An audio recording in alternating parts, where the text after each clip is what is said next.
El calor del mediodía en Veracruz parecía doblar el aire, como si la luz misma se hubiera cansado de brillar. Entre los árboles del bosque húmedo, donde el equipo de filmación levantaba cables, reflectores y cámaras, Martín Ríos se detuvo con la frente perlada de sudor. Tenía 42 años y ya no soportaba esas jornadas interminables en producciones que, según él, eran puro espectáculo disfrazado de arte. Sin embargo, lo que estaba a punto de presenciar le quedaría marcado para siempre. Mientras ajustaba una lámpara montada sobre un trípode, levantó la vista. Entre las ramas altas, un movimiento sutil llamó su atención. No era un miembro del equipo, ni un actor que se hubiera adelantado a su marca. Era la silueta de un hombre caminando lentamente, con una calma que contrastaba con el bullicio del rodaje. Martín parpadeó, creyó que el sol lo estaba engañando, pero la figura seguía allí, deslizándose con serenidad, hasta que desapareció detrás de los árboles. Sintió un escalofrío recorrerle los brazos. Y aquí es donde comienza esta historia, la historia de un ateo convencido que contra todo lo que había defendido durante años, juró haber visto a Jesús caminar entre los árboles durante la filmación de una película. Antes de seguir con este relato lleno de emociones, dudas y revelaciones, te invito a suscribirte al canal. Aquí encontrarás historias que no solo entretienen, sino que también despiertan preguntas profundas sobre la vida y lo que creemos imposible. Martín no era un hombre ingenuo. Desde joven había hecho de la razón su escudo y del escepticismo su espada. Conocía de memoria los trucos de la industria cinematográfica, espejismos creados con luces, ilusiones provocadas por el cansancio y la sugestión.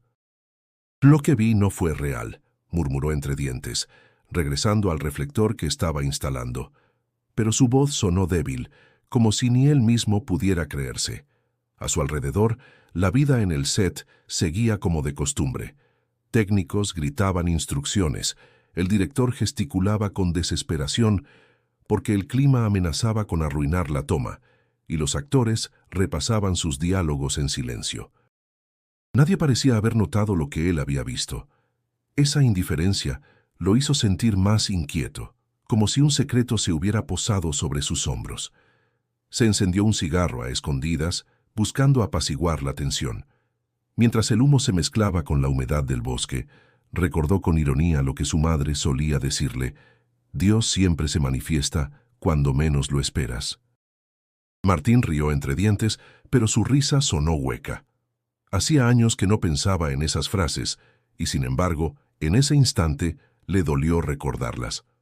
Un compañero de producción, un joven de cabello rizado llamado Esteban, pasó junto a él y le preguntó: «¿Todo bien, Martín? Te ves medio pálido». «Va, es el calor», respondió rápido aplastando el cigarro contra una piedra. Nada que no se cure con una cerveza fría. Pero dentro de sí, la duda había echado raíces. Algo en esa mirada calma que alcanzó a percibir lo había estremecido más que cualquier otro suceso en su vida. Al finalizar esa jornada, cuando el equipo recogía los equipos y las luces caían una a una, Martín volvió a mirar hacia los árboles. El bosque estaba en silencio, apenas agitado por un viento ligero que movía las ramas. No había figura alguna. Sin embargo, el recuerdo de aquella presencia permanecía, claro y nítido. Mientras caminaba hacia la camioneta que lo llevaría al hotel, pensó: «Si esto fuera una película, yo mismo no lo creería». Pero lo vi, lo juro que lo vi. Y así comenzó la lucha interna de un hombre que nunca pensó que su vida pudiera cambiar por un simple instante. Una lucha entre lo que su mente razonaba y lo que su corazón empezaba a susurrarle. Martín no lo sabía aún, pero esa experiencia en medio del rodaje sería la primera de muchas que lo obligarían a cuestionar no solo su ateísmo, sino todo lo que alguna vez consideró verdad. Martín Ríos había aprendido desde niño a desconfiar de todo lo que sonara a religión. Su padre, un hombre de disciplina férrea, capitán retirado del ejército, siempre repetía que la fe era un lujo para los débiles. Su madre, aunque alguna vez había sido devota, terminó cansándose de las promesas incumplidas de los sacerdotes y del silencio de la iglesia cuando más necesitaba ayuda. En esa casa, hablar de Dios era un tabú disfrazado de indiferencia. Martín recordaba las mañanas frías en la colonia donde creció, en la Ciudad de México. Mientras sus compañeros de escuela iban a catecismo, él se quedaba en casa ayudando a su madre con las compras o simplemente vagando por las calles. Más de una vez alguien lo invitó a misa, pero siempre respondió con burlas, repitiendo lo que su padre le enseñaba. Esas son tonterías para quienes no saben pensar. A los 13 años, una experiencia lo marcó con más fuerza. Una vecina muy religiosa lo convenció de acompañarla a la iglesia para la celebración del Viernes Santo. El templo estaba abarrotado, con velas encendidas y un aire denso de incienso. Martín, incómodo, observaba cómo la gente lloraba frente a la imagen de Cristo crucificado. Entonces, uno de los sacerdotes habló sobre la obediencia ciega a la fe. El joven no soportó la idea. ¿Cómo podía alguien pedir que dejara de cuestionar? Salió del lugar con una mezcla de rabia y vergüenza, jurándose no volver jamás. Ese rechazo se reforzó años después, en la preparatoria. Tenía un maestro de historia que defendía la religión como si fuera un dogma intocable.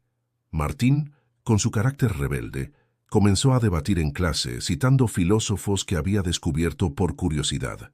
Nietzsche, Feuerbach, Voltaire. Leía en la biblioteca más por llevar la contraria que por verdadera convicción, pero esas páginas se convirtieron en su refugio. Sentía que por fin tenía armas intelectuales para enfrentar lo que consideraba una farsa.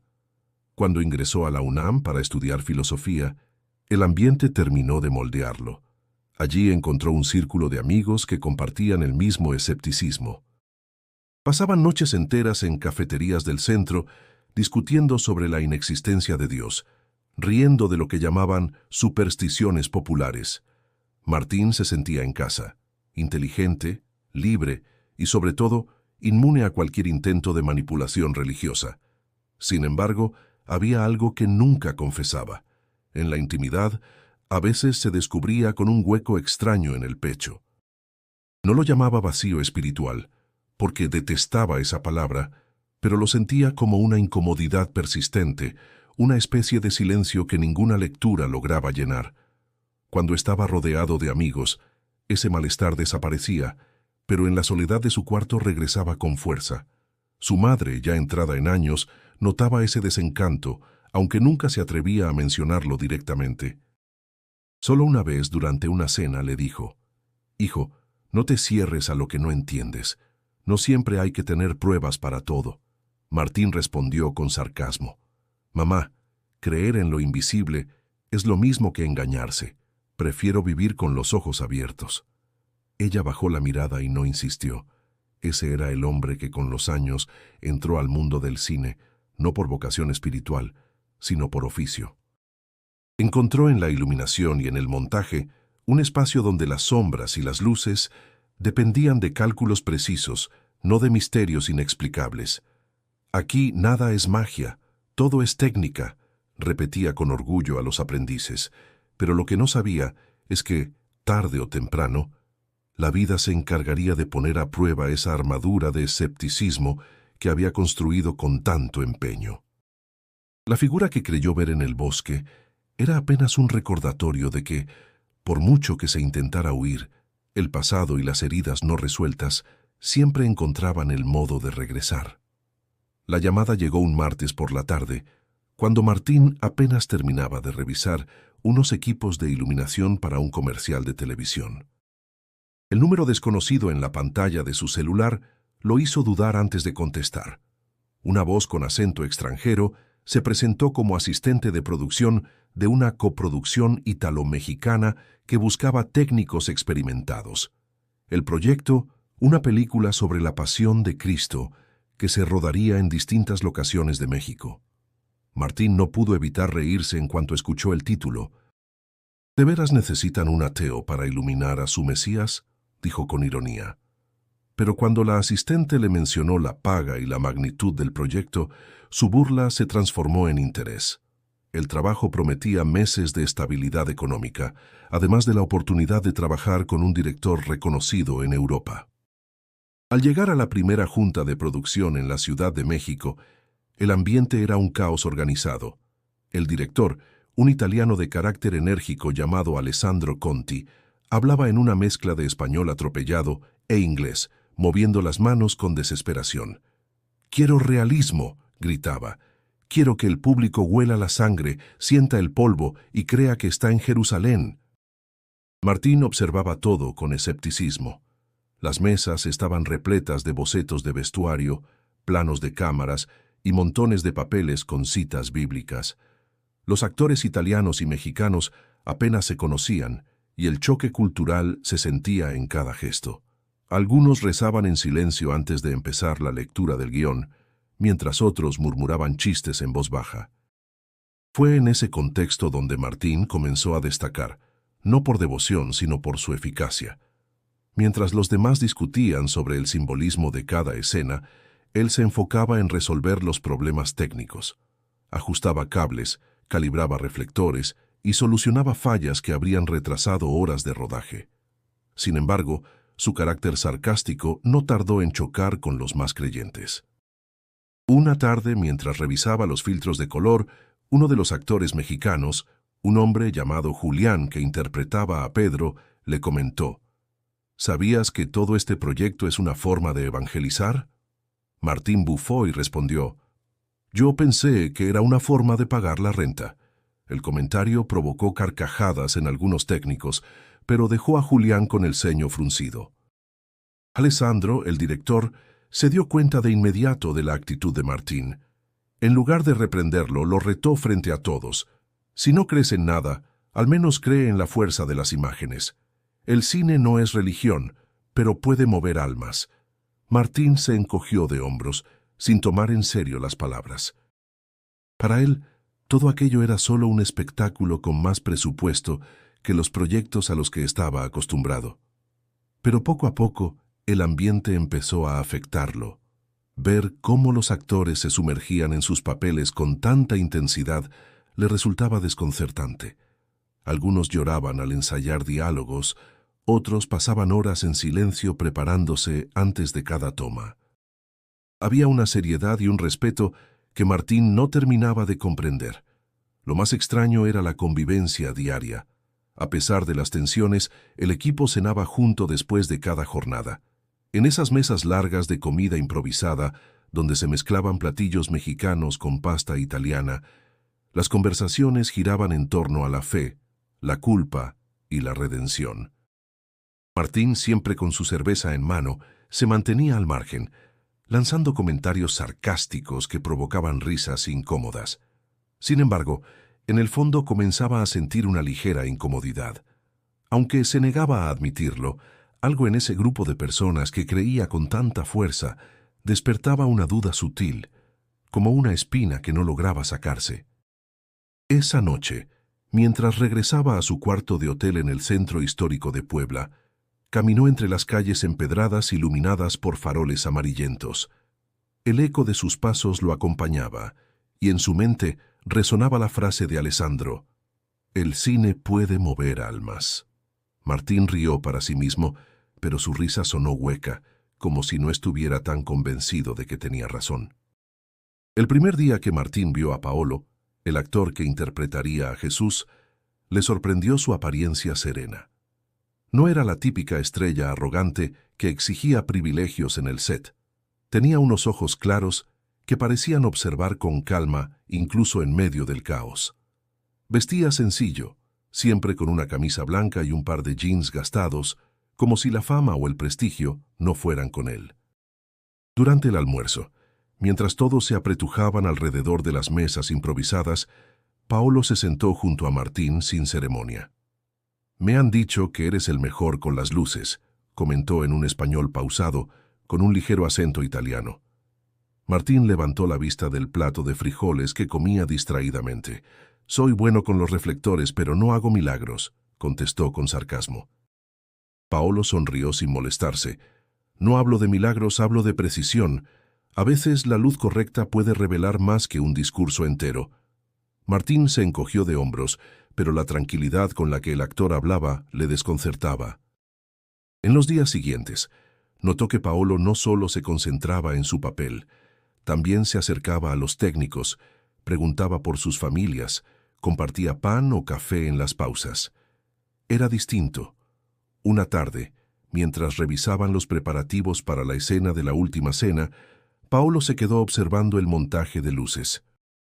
Martín, que ajustaba la intensidad de un reflector, escuchó su voz detrás de él. «¿Crees que todo esto importa?» «¿A qué te refieres?», respondió Martín sin girarse. «Las cámaras, las luces, las repeticiones. ¿Crees que lo que hacemos aquí puede tocar a alguien?» Martín soltó una risa breve. «Si la gente quiere emocionarse, que lea un libro. Esto es solo un negocio». «Para ti», contestó Paolo acercándose. «Para otros puede ser más que eso». El comentario quedó flotando en el aire y Martín no supo qué responder. No estaba acostumbrado a que alguien enfrentara su cinismo sin enojarse. Esa noche, en la cena grupal, Paolo contó cómo había aceptado el papel. No lo había buscado, dijo. Simplemente llegó en un momento en que atravesaba una crisis personal. «Sentí que debía hacerlo no como un trabajo, sino como un camino», explicó. Los demás lo escuchaban atentos, mientras Martín fingía indiferencia, aunque por dentro se preguntaba qué clase de persona veía en una película un camino espiritual. Con el paso de los días, los dos comenzaron a entablar conversaciones más largas. Martín solía provocar con frases como «Todo eso de la fe es un invento para controlar a la gente», y Paolo respondía con calma «Tal vez, pero también puede ser un refugio para quienes no tienen nada más».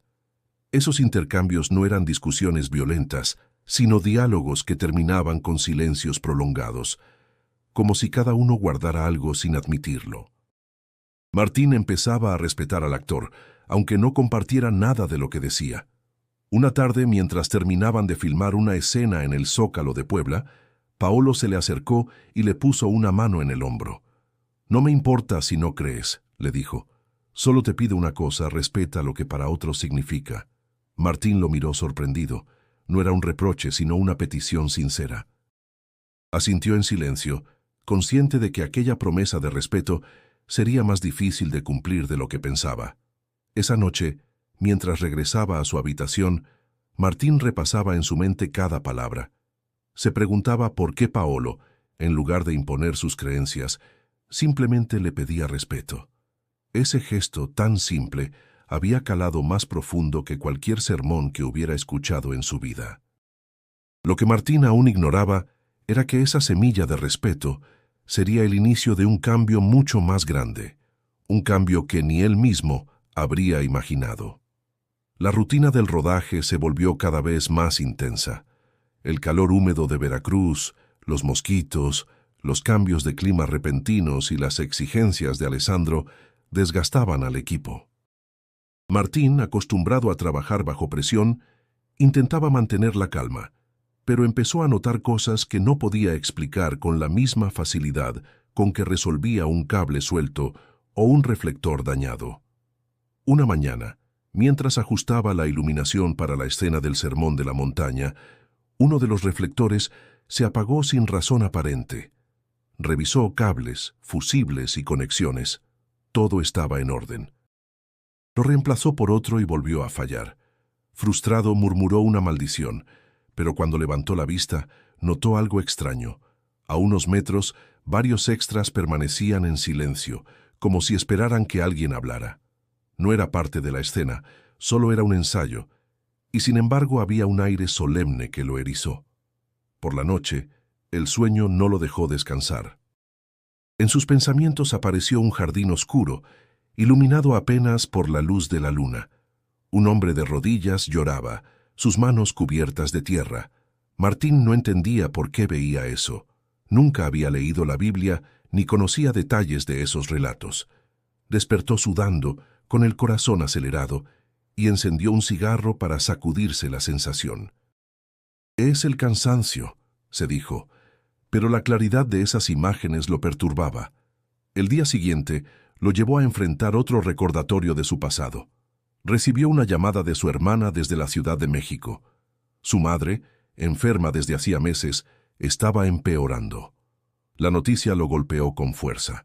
Aunque siempre había sido distante, la idea de perderla lo removía más de lo que quería admitir. Esa tarde, durante un descanso, Paolo lo encontró sentado a un costado con el rostro sombrío. «¿Estás bien?», preguntó en voz baja. Martín no quería hablar, pero terminó confesando. «Mi madre está mal. No sé cuánto tiempo le quede». Paolo lo miró con compasión. «No tienes que cargar eso solo». «¿Y qué propones? ¿Rezar?», respondió con un tono duro, casi defensivo. «No». «Solo estar», dijo Paolo, y se quedó a su lado sin decir nada más. Ese gesto de silencio acompañante lo desconcertó. No había sermones, no había intentos de convencerlo, solo compañía. En los días siguientes, los extraños sucesos en el set se multiplicaron. Voces que se colaban en los micrófonos cuando nadie hablaba, reflejos que aparecían en las tomas sin explicación. Para algunos eran simples fallas técnicas, pero para Martín se estaban convirtiendo en un recordatorio constante de lo que había visto entre los árboles. Un anochecer, mientras caminaba solo hacia el campamento, escuchó pasos detrás de él. Se giró y no había nadie. Aceleró el paso con el estómago apretado. No quería admitirlo, pero la idea de que algo lo acompañaba comenzaba a invadirlo. La llamada de su hermana volvió a sonar 2 días después. La salud de su madre empeoraba rápido y pedía verlo. Martín pidió un permiso corto para viajar a la Ciudad de México. En el hospital, al verla tan frágil, sintió un nudo en la garganta. Ella lo tomó de la mano y le susurró: «No importa en qué creas, solo quédate conmigo». No había reproches ni exigencias, solo un ruego de amor. De regreso al set, la imagen de su madre se mezclaba con las visiones de sus sueños y con la calma inquietante de Paolo. El escepticismo seguía en él, pero empezaba a resquebrajarse. La duda, esa palabra que tanto despreciaba, se había instalado en su mente. Martín intentaba convencerse de que eran coincidencias, cansancio y estrés. Pero en lo más profundo de su ser, sabía que había algo más, algo que no podía explicar con fórmulas ni cables ni técnicas de iluminación, y esa sensación no lo dejaría en paz. El rodaje se trasladó a un bosque cercano a Veracruz, un lugar apartado donde la humedad impregnaba la ropa y el aire olía a tierra mojada. Los insectos zumbaban con insistencia, y el silencio entre los árboles se interrumpía solo por las órdenes de Alessandro y el crujir del equipo al instalarse. Allí se prepararía la escena del Getsemaní, una de las más esperadas y complejas. Martín llegó temprano cargando los reflectores y revisando las conexiones. El terreno era irregular, lleno de raíces que parecían querer tropezar a cualquiera que no prestara atención. A pesar del cansancio, se sentía inquieto, como si el bosque guardara un secreto que lo vigilaba. Durante la tarde, mientras los actores ensayaban sus posiciones, un fallo eléctrico obligó a suspender la preparación. Alessandro gritaba, los asistentes corrían de un lado a otro, y el resto del equipo discutía sobre cómo solucionar el problema.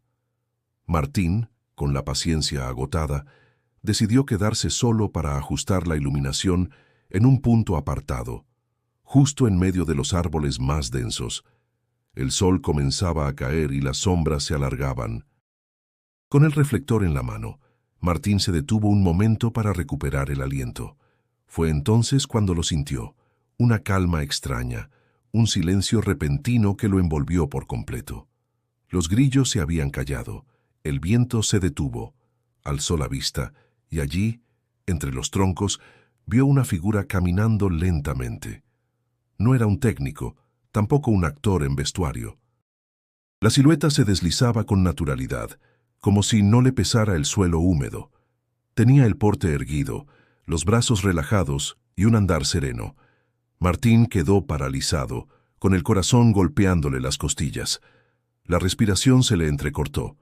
Por un instante, pensó en llamar a alguien, pero algo en esa presencia lo detuvo.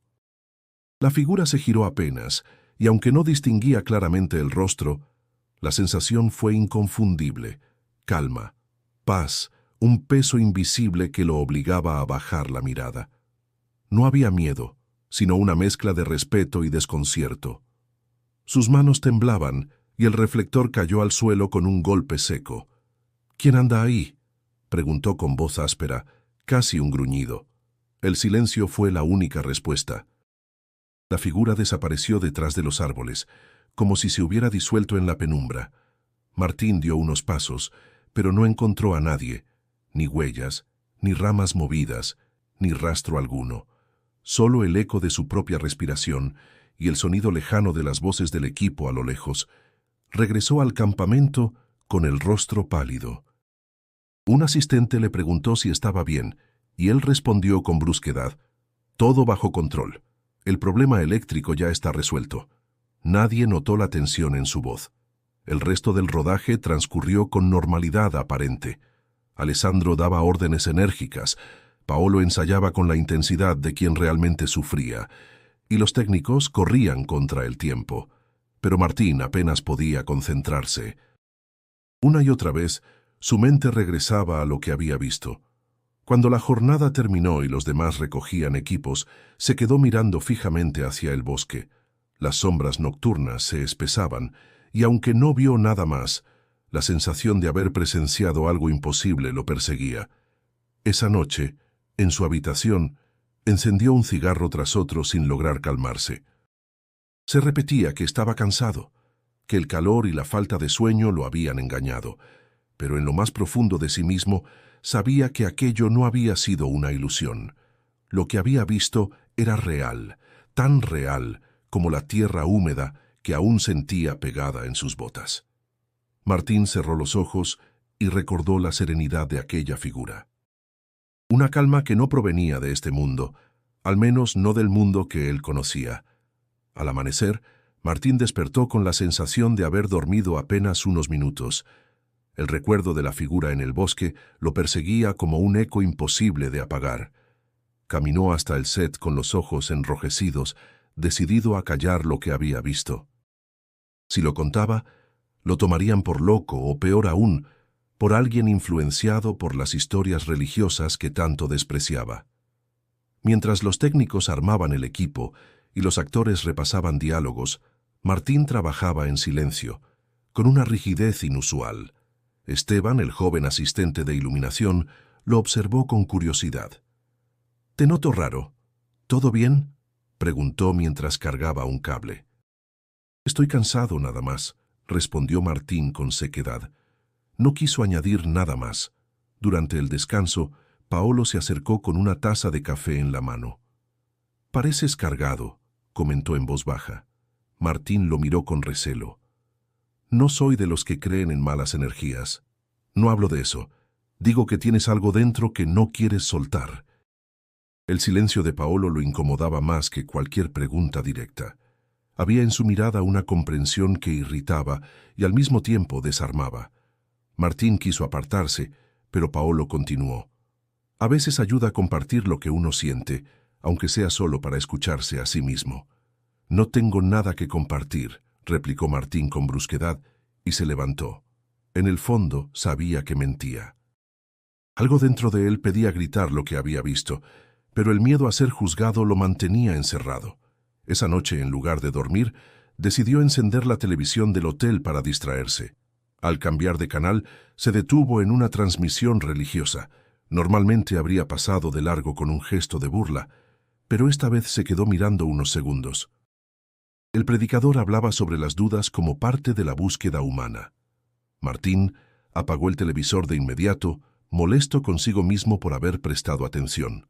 Al día siguiente, algo inesperado lo llevó a acercarse a una Biblia.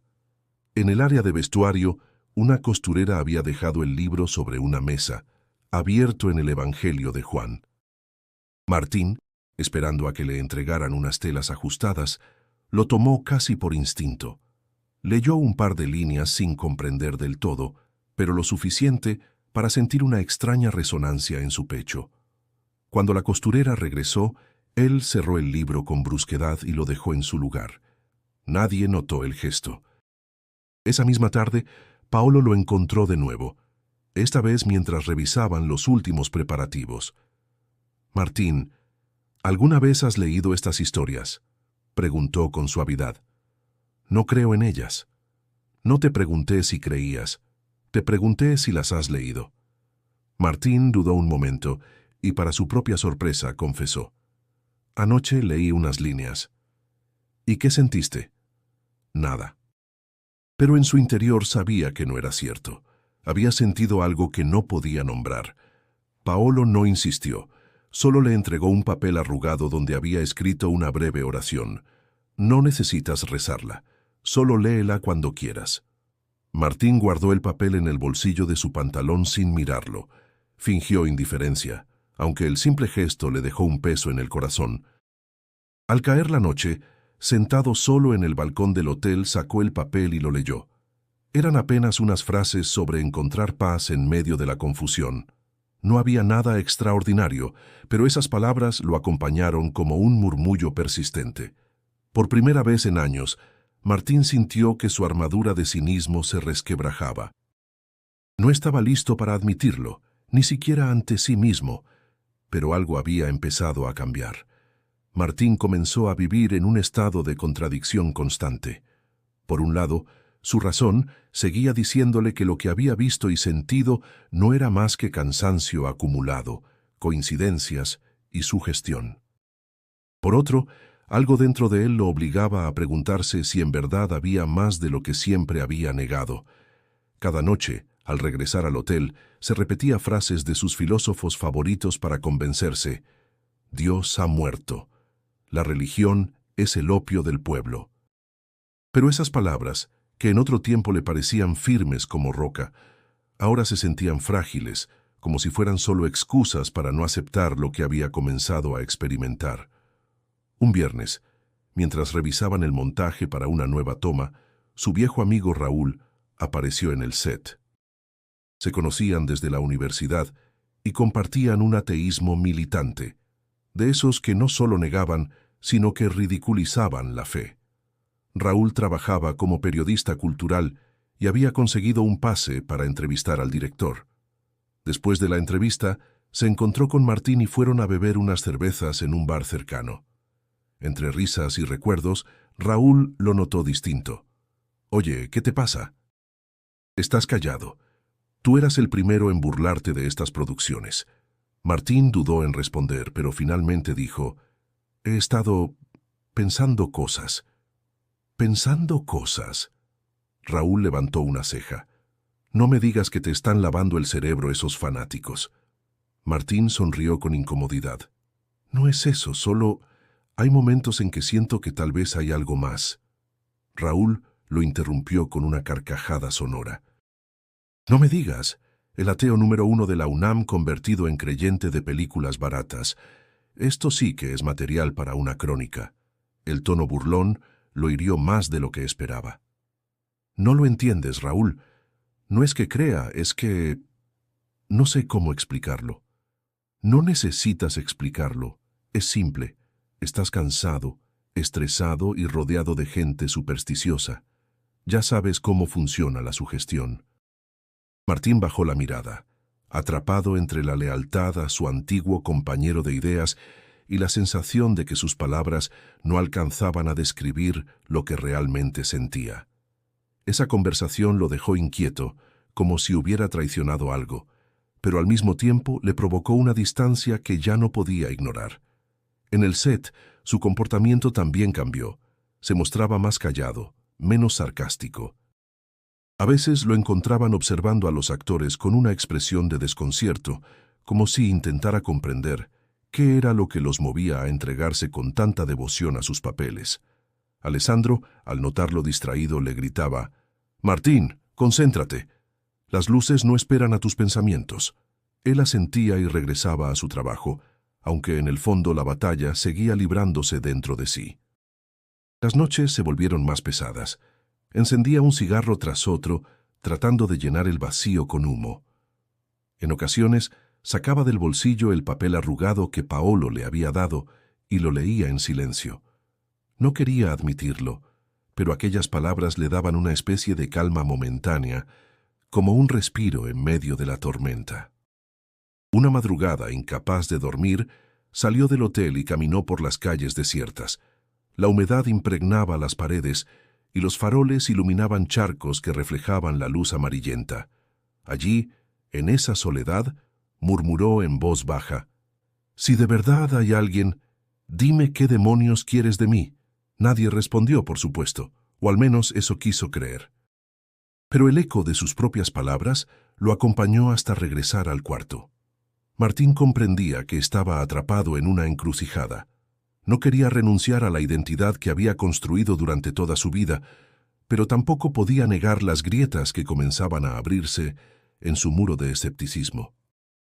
Lo que había iniciado como una experiencia aislada, ahora se estaba transformando en un conflicto interno que lo desgastaba día tras día. El rodaje se trasladó a las montañas de Puebla, donde se filmaría la escena más difícil y emblemática: la crucifixión. El aire era fresco, y el cielo se extendía con un azul profundo que contrastaba con las colinas verdes. El equipo había levantado cruces enormes de madera que parecían imponerse en el paisaje como recordatorios de un sufrimiento antiguo. Martín llegó al set con la sensación de cargar un peso invisible. Habían pasado semanas desde la figura en Veracruz, y aunque intentaba convencerse de que todo había sido producto del cansancio, la duda no lo abandonaba. Se repetía que esa tarde sería solo otra jornada de trabajo, un día más entre cables y luces, pero en lo profundo presentía que algo estaba por suceder. El montaje exigía precisión. El sol debía caer en un ángulo exacto para que las cámaras captaran la escena con realismo. Martín, responsable de ajustar la iluminación artificial que complementaría la luz natural, se apartó un poco del grupo para revisar un generador. Fue entonces cuando volvió a sentir esa calma extraña que ya conocía. Un silencio absoluto que lo aislaba del bullicio. Alzó la vista y allí estaba. Bajo un árbol solitario a pocos metros de las cruces, la misma figura caminaba lentamente. El corazón le dio un vuelco. Reconoció el mismo porte sereno, la misma calma que lo había dejado paralizado en el bosque de Veracruz. Esta vez, más cerca, más claro. Martín tragó saliva y con voz temblorosa se atrevió a hablar. «¿Quién eres?». La figura se detuvo. No respondió, pero lo miró con una intensidad que lo atravesó como un rayo. No eran palabras, era una presencia que lo desarmaba por completo. Martín dio un paso adelante, con las manos sudorosas. «Si eres real, dime algo. Haz algo». El silencio fue absoluto. El viento apenas movía las ramas del árbol. La figura lo observaba sin moverse, sin apartar la mirada. Martín sintió un escalofrío recorrerle la espalda. «No puede ser», susurró, con un nudo en la garganta. «Estoy perdiendo la cabeza». De pronto el director gritó desde lejos: «Martín, necesito que ajustes la luz en la tercera cruz». Sobresaltado, giró hacia el llamado y luego volvió a mirar al árbol. La figura ya no estaba. Solo quedaba el vacío, el mismo silencio extraño que lo rodeaba antes de desaparecer. Corrió hacia el lugar, buscando cualquier rastro. No encontró huellas en la tierra húmeda, ni ramas quebradas. Nada. Era como si nunca hubiera habido nadie ahí. Volvió al set con el rostro pálido. Esteban, notando su expresión, le preguntó: «¿Te pasa algo?». Martín negó con la cabeza. «Nada, estoy bien». Pero en su interior sabía que mentía. No era cansancio ni sugestión. Lo que había visto era real. Y aunque la figura no había pronunciado una sola palabra, Martín sentía que esa mirada le había dicho más de lo que jamás podría explicar. Durante el resto de la jornada, trabajó en silencio, evitando llamar la atención. Sin embargo, cada vez que levantaba la vista hacia la cruz donde Paolo se preparaba para interpretar el sufrimiento, el recuerdo del hombre bajo el árbol lo golpeaba de nuevo. ¿Era coincidencia? ¿O era algo más? Esa noche en el cuarto de hotel encendió un cigarro tras otro sin lograr calmarse. Caminaba de un lado a otro, murmurando en voz baja: «Esto no es posible. No es posible». Sacó del bolsillo el papel arrugado que Paolo le había dado semanas atrás. Lo leyó una y otra vez, como si buscara en esas palabras una respuesta que no encontraba. Finalmente se dejó caer en la cama, agotado, con una certeza que lo aterraba y lo atraía al mismo tiempo. Aquello no había terminado. Después del segundo encuentro, Martín vivía con una tensión constante. Cada mirada al bosque, cada sombra entre los árboles, le recordaba aquella presencia silenciosa. Sin embargo, en lugar de aislarse más, empezó a prestar atención a las personas que lo rodeaban. Descubrió que, sin quererlo, buscaba respuestas en quienes jamás habría escuchado antes. Una tarde, mientras se ajustaban vestuarios para una escena, entabló conversación con doña Rosa, la costurera del set.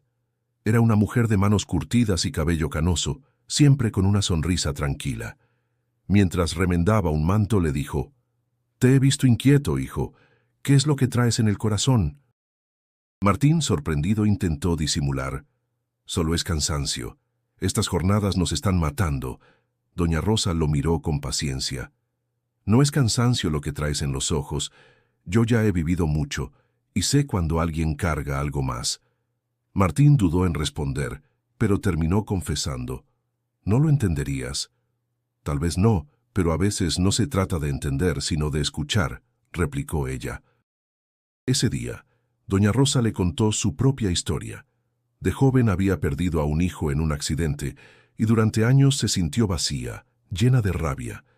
Pero poco a poco, entre silencios y oración, encontró la fuerza para seguir adelante.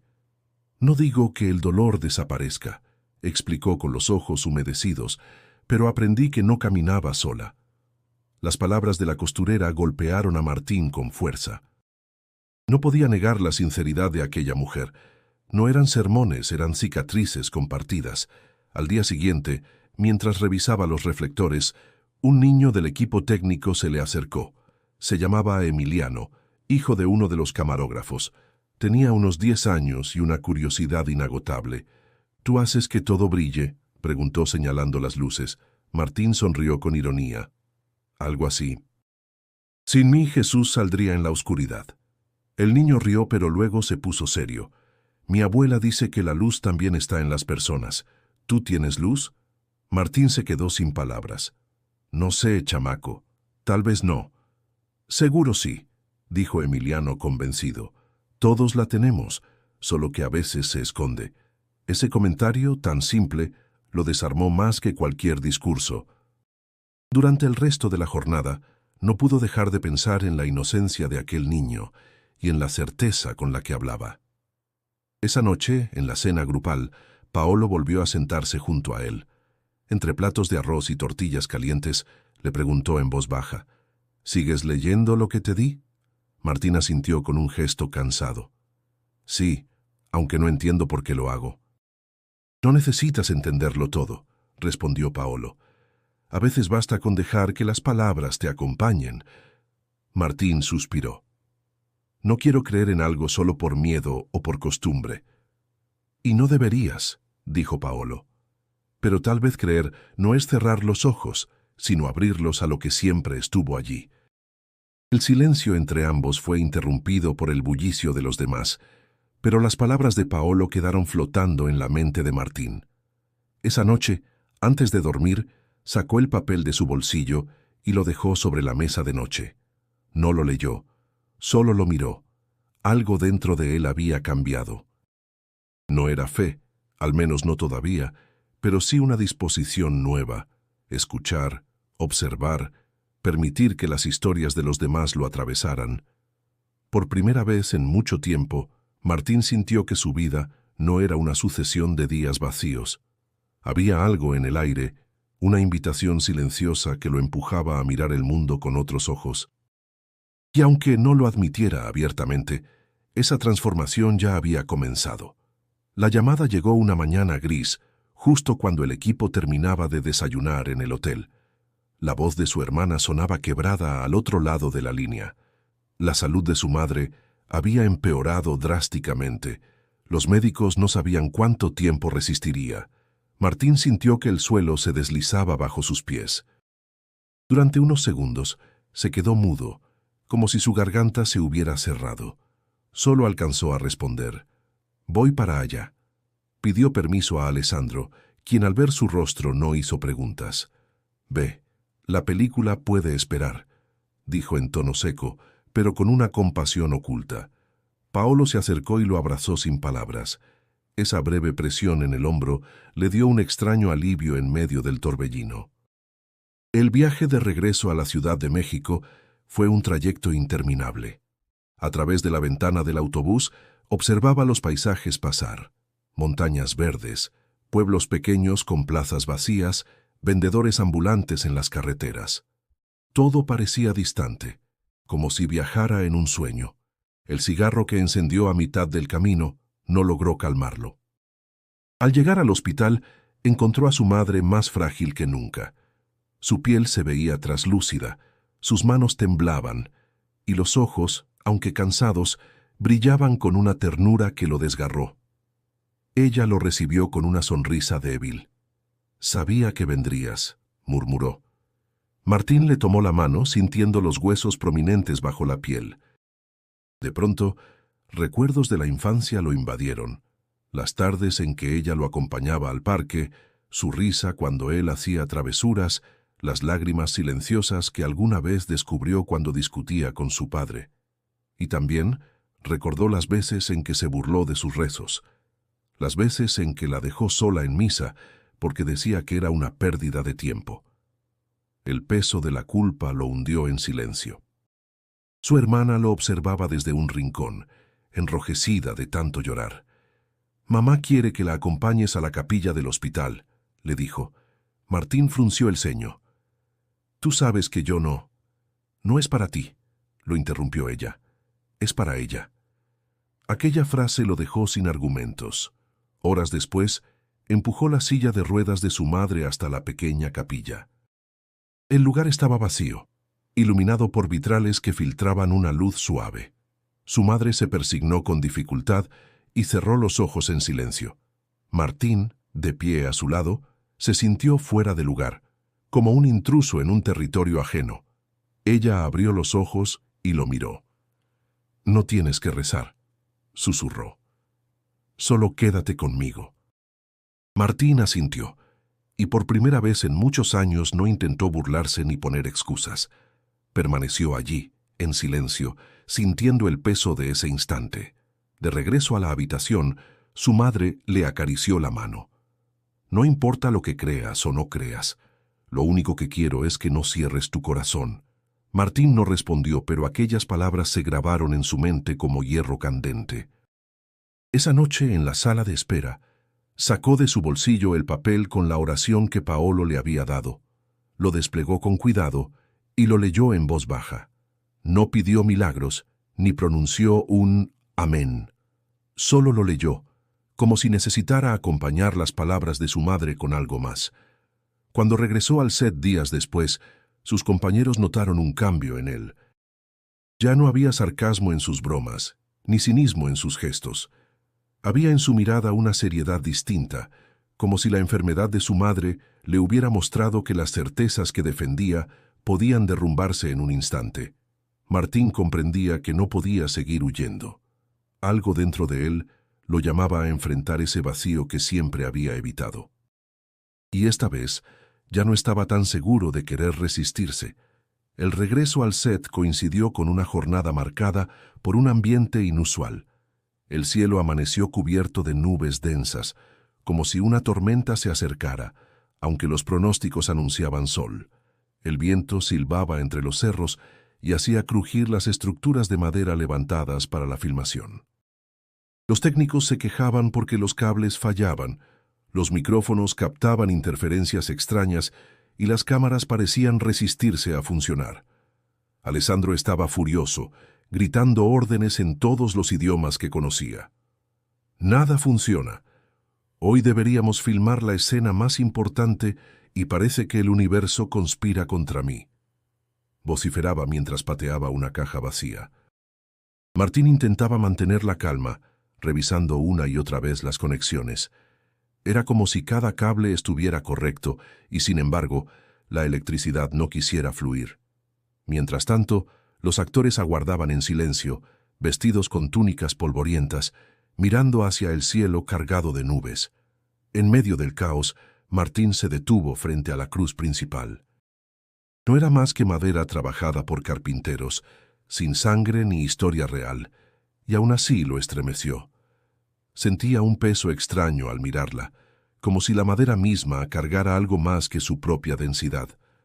Paolo, ya caracterizado como Jesús, se acercó lentamente y lo observó con serenidad. «A veces lo que no entendemos también tiene sentido», dijo en voz baja. Martín lo miró con cansancio. «No me hables en acertijos. Solo estoy tratando de que las luces funcionen». Paolo sonrió sin apartar la mirada de la cruz. «Quizá no se trata solo de luces». El comentario quedó suspendido en el aire y Martín no supo qué responder. Sintió un impulso extraño: apoyar la mano sobre la madera. Dudó unos segundos temiendo ser visto por los demás, pero finalmente lo hizo. Al tocarla, una sensación de calma inesperada recorrió su cuerpo, como un alivio breve en medio del caos. Esteban, que pasaba cerca, lo sorprendió. «¿Todo bien, jefe?», preguntó. Martín retiró la mano de inmediato. «Sí, revisando la textura de la madera», dijo, inventando una excusa absurda. Esteban lo miró raro, pero no dijo nada. La jornada continuó entre fallas y retrasos. Los generadores se apagaban sin explicación. Las nubes cubrían el sol en los momentos clave, y los gritos de Alessandro se mezclaban con el silencio expectante de todos. Era como si algo invisible pusiera a prueba la paciencia del equipo. En un momento de descanso, Martín se alejó unos metros y se sentó en una piedra, con el cigarro encendido entre los dedos. Paolo lo encontró de nuevo, pero no dijo nada. Solo lo abrazó con fuerza y calma, como un hermano que entiende sin necesidad de palabras. Martín, sorprendido, no se apartó. Por primera vez en años, aceptó ese contacto sin cinismo, sin burla. «No sé qué me está pasando», confesó finalmente en un murmullo. «Quizá simplemente estás viendo con otros ojos», respondió Paolo sin soltarlo. Cuando el día terminó, sin que lograran rodar la escena planeada, todos regresaron agotados al campamento. Alessandro seguía maldiciendo, pero el resto del equipo guardaba un silencio extraño, como si intuyeran que aquel fracaso tenía un sentido más profundo. Martín, por su parte, no pensaba en el retraso ni en la furia del director. Solo recordaba el instante en que había tocado la cruz y la calma lo había invadido. Esa sensación, breve pero intensa, lo acompañó hasta que cerró los ojos esa noche, y aunque intentó convencerse de que era solo su gestión, sabía que algo distinto estaba ocurriendo en su interior, algo que ya no podía negar. El rodaje en Puebla continuó con menos contratiempos, pero para Martín nada volvía a sentirse normal.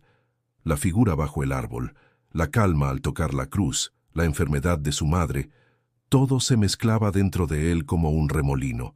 Ya no podía refugiarse en su sarcasmo ni en las frases de los filósofos que antes repetía con orgullo.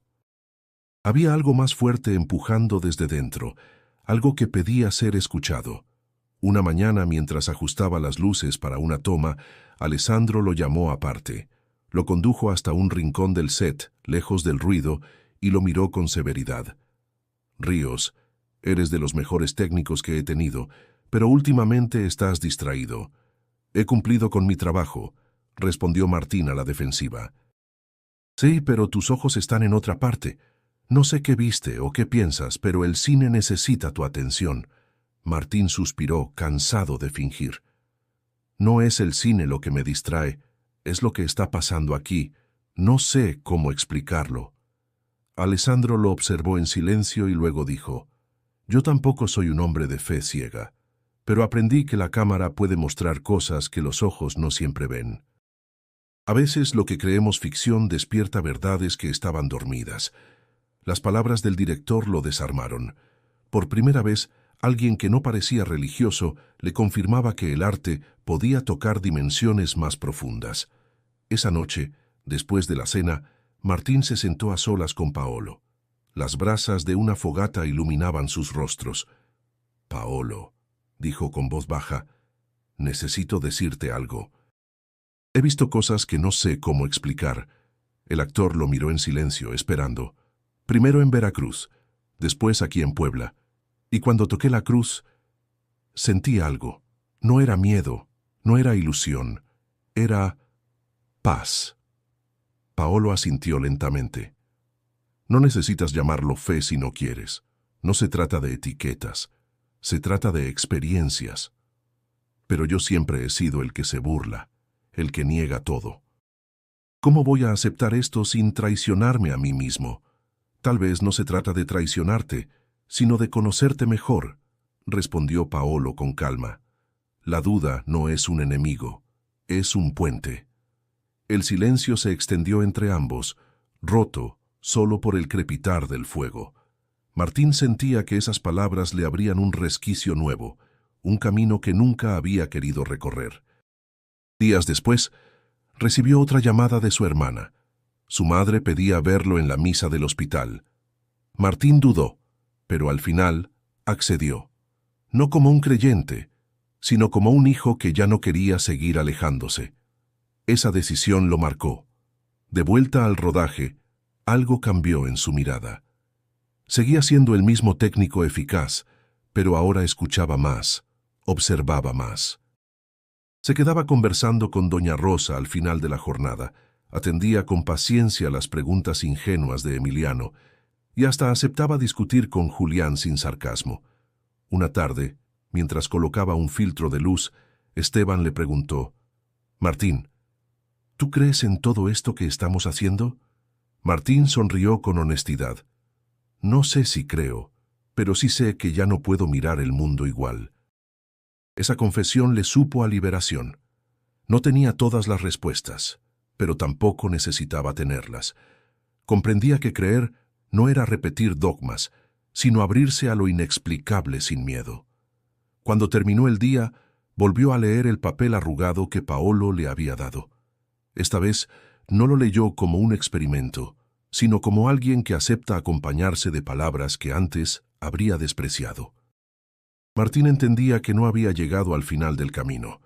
Apenas estaba comenzando a descubrir que la fe no siempre significa certezas, sino la valentía de caminar en medio de las preguntas. El rodaje de la película finalmente llegó a su fin. Después de semanas de esfuerzo, tensiones y decisiones de último minuto, el equipo estaba agotado. Las luces que antes iluminaban las escenas se apagaban lentamente.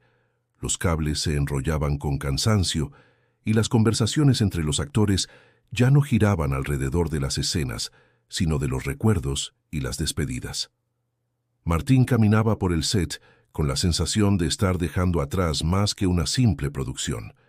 Algo en su interior había cambiado. No era el tipo de hombre que buscaba respuestas en lugares como este, pero las semanas vividas junto a esa película lo habían enfrentado con algo más grande que él, algo que no podía evitar, aunque su mente aún tratara de racionalizarlo.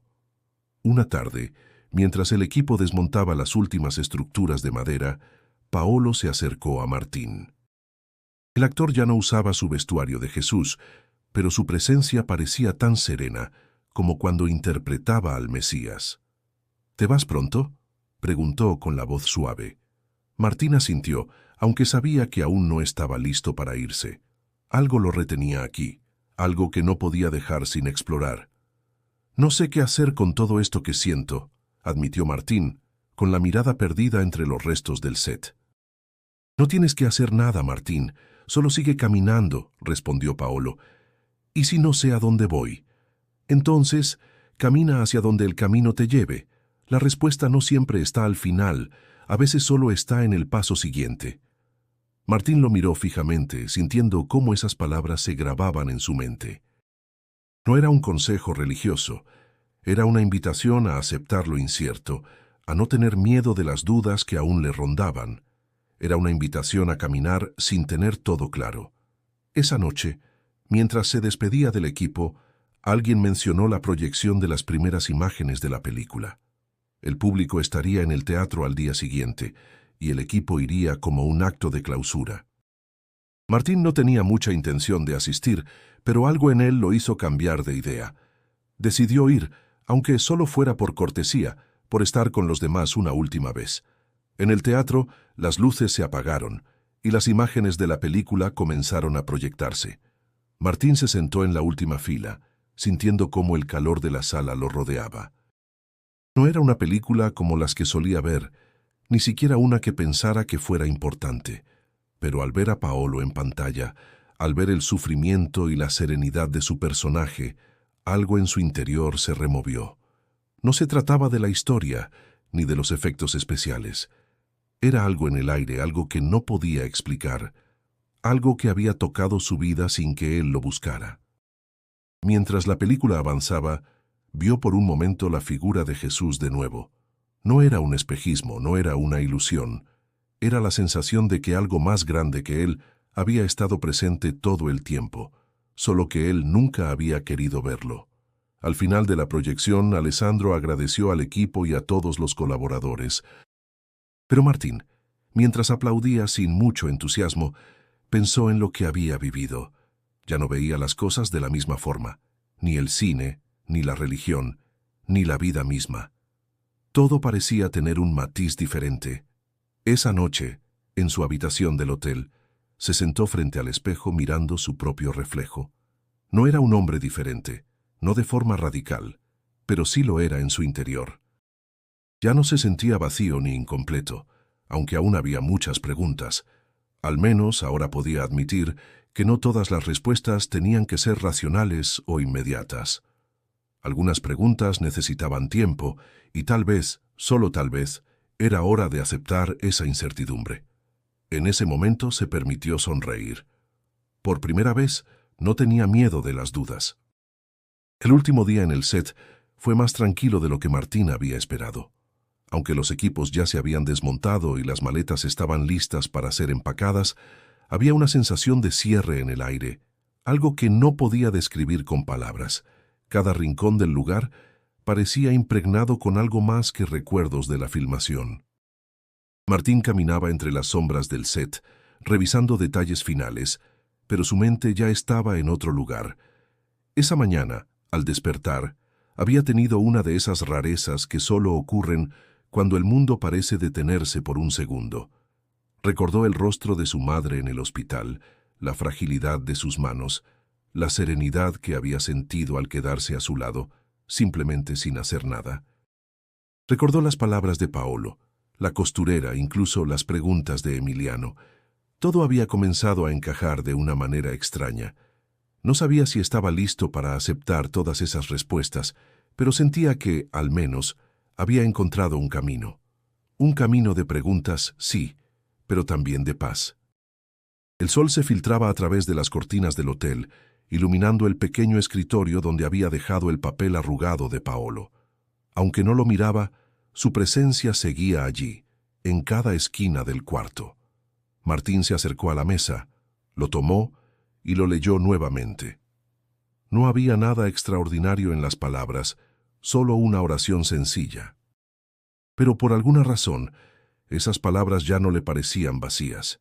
Sentía que le hablaban de algo más allá de lo literal, un susurro en su mente, una invitación a algo más grande. Esa tarde, mientras organizaban las últimas cosas para partir, el equipo se reunió en el comedor improvisado.